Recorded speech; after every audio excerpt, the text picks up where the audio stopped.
వక్రతుండ మహాకాయ సూర్యకోటి సమప్రభా నిర్విఘ్నం కురు మే దేవా సర్వకార్యేషు సర్వదా. గురుబ్రహ్మా గురుర్విష్ణు గురుర్దేవో మహేశ్వరః గురుః సాక్షాత్ పరబ్రహ్మ తస్మై శ్రీ గురవే నమః. సంపూర్ణ మాఘపురాణము 13వ అధ్యాయము. సుశీలుని కథ.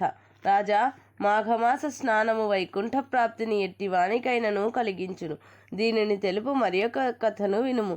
పూర్వము గోదావరి తీరమున సుశీలుడను కర్మిష్ఠి అయిన వేద పండితుడు కలడు. అతడు ఒకనాడు ప్రయాణము చేయుచు త్రోవ తప్పి భయంకరారణ్యమును ప్రవేశించెను. ఆ అడవి దట్టమైన పొదలతోనూ ఉన్నతములగు వృక్షములతోనూ పులి మొదలగు భయంకర జంతువులతోనూ కూడి ఉండెను. అతడు ఆ అరణ్యము నుండి బయటకు వచ్చి మార్గమును వెదుకుచు అటునిటు తిరుగుచుండెను. అతడు భయంకరుడైన రాక్షసుని చూచెను. వాని పాదములు చండ్ర చెట్టు వలె ఉన్నవి. పాదములు మాత్రము చెట్టుగా నుండి మిగిలిన శరీరము భయంకరమైన రాక్షసాకారము కలిగి ఉండెను. అతడి కొమ్మలు ముళ్లతో గాలికి కదిలి ఆ రాక్షసుని శరీరమునకు గుచ్చుకొని రక్తము కారుచుండెను. వానికి కదులునట్టి అవకాశం లేదు. ఆహార పానీయాదులను తీసుకొని అవకాశము లేదు. ఇట్టి దురవస్థలో నుండి బిగ్గరగా దుఃఖించుచున్న రాక్షసుని సుశీలుడు చూచి భయపడెను. ధైర్యమునకై వేదమంత్రములను చదువనారంభించెను. హరినామ సంకీర్తనము చేయసాగెను. కొంతసేపటికి సుశీలుడు స్థిమితపడెను. ఓయి, నీవెవరవు?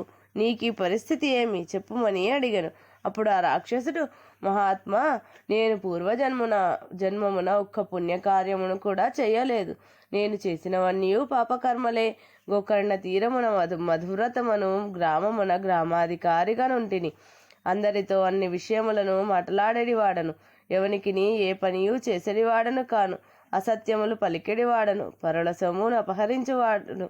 ఎంతయో ధనమును కూడబెట్టి తిని ఎవరికి ఏమినో ఇయ్యలేదు.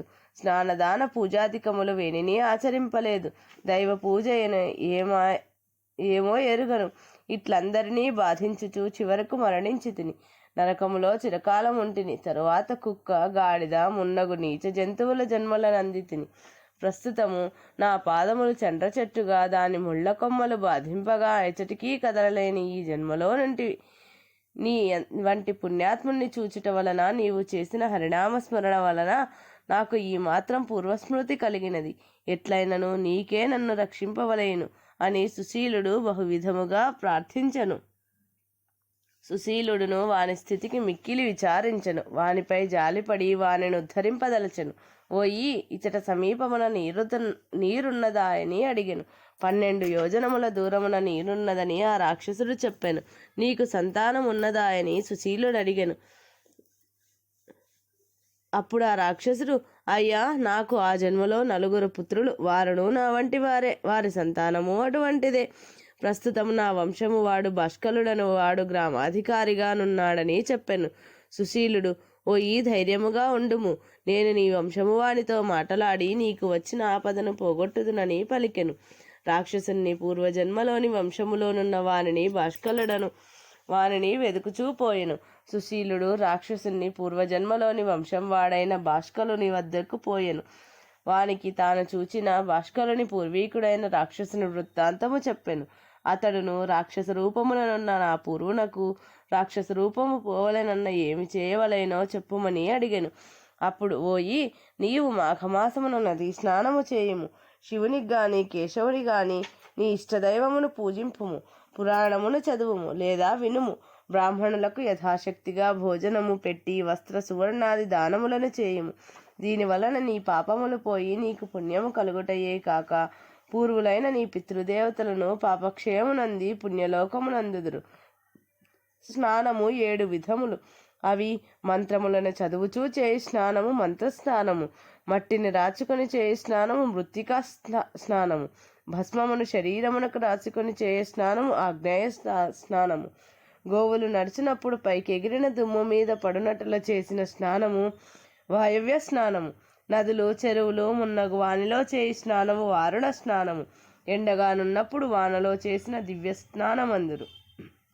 మనస్సులో శ్రీహరిని స్మరించుట మానస స్నానము.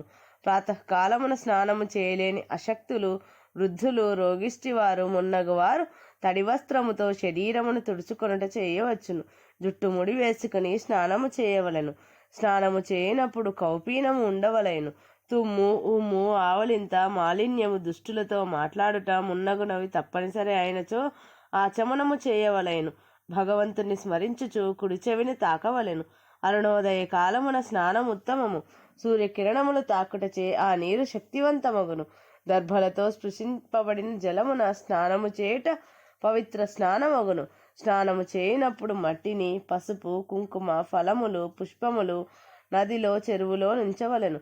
శ్రీహరిని ఇష్టదైవమును స్మరించుచు ముందుగా కుడిపాదమును నీటిలో ఉంచవలెను. బొడ్డు లోతులో నిలిచి సంకల్పాదులను చెప్పుకొనుట, జప తర్పణాదులను చేయుట చేయవలెను. స్నానమైన తరువాత ముమ్మారు తీర్థమును స్వీకరించి ఒడ్డునకు చేరి 3 దోసిళ్ల నీటిని తీరమున నుంచి నదిని చెరువును ప్రార్థింపవలెను. ముమ్మారు ప్రదక్షిణము చేయవలెను. నదీ స్నానము చేసిన పిమ్మట తడి వస్త్రము 4 అంచులను చేర్చి నీటిని పిండుచు పితృదేవతలను స్మరింపవలెను. ఇట్లు చేయుట పితృదేవతలకు ప్రీతిని కలిగించును. పర్వదినములలో చేసిన స్నానము మరింత పుణ్యమునిచ్చును. స్నానము చేయనప్పుడు అపోహిష్టాది మంత్రములను చదువుచు, మంత్రము రాని వారు ఇష్టదైవమును స్మరించుచు నీటిలో మరలా మునగవలెను. సూర్యుని, గంగను, దేవతలను తలుచుకొని నమస్కరించుచు ప్రదక్షిణము చేయవలెను. గంగా, యమునాది నదులను తలుచుకొని నీటిని వేళ్లతో గీయవలెను. స్నానమును దిగంబరుడై చేయరాదు. శరీరము పై భాగమున వస్త్రమును కప్పుకొనరాదు. రథసప్తమి, ఏకాదశి, శివరాత్రి మున్నగు పర్వదినములందు ఆయా దేవతలను కూడా తలుచుకొని నమస్కరించవలెను అని సుశీలుడు భాస్కరునకు స్నాన విధానమును వివరించెను. అతడు అడిగిన ధార్మిక విషయములను, దైవిక విషయములను వివరించెను. తరువాత తన దారిన పోయెను. భాస్కరుడును సుశీలుడు చెప్పినట్లు మాఘ స్నానమును, పూజాదులను నిర్వహించెను. మాఘ స్నానమును స్నానాంతమున రాక్షస రూపమునున్న పూర్వుని ఉద్దేశించి తర్పణము కూడా చేసెను. ఇట్లు మాఘమాసమంతయు చేసెను. రాక్షస రూపముననున్న వాని పూర్వుని రాక్షసత్వము పోయి వానికి పుణ్యలోకములు కలిగెను. ఇది మాఘపురాణం 13వ రోజు పారాయణం 13వ అధ్యాయము సంపూర్ణం.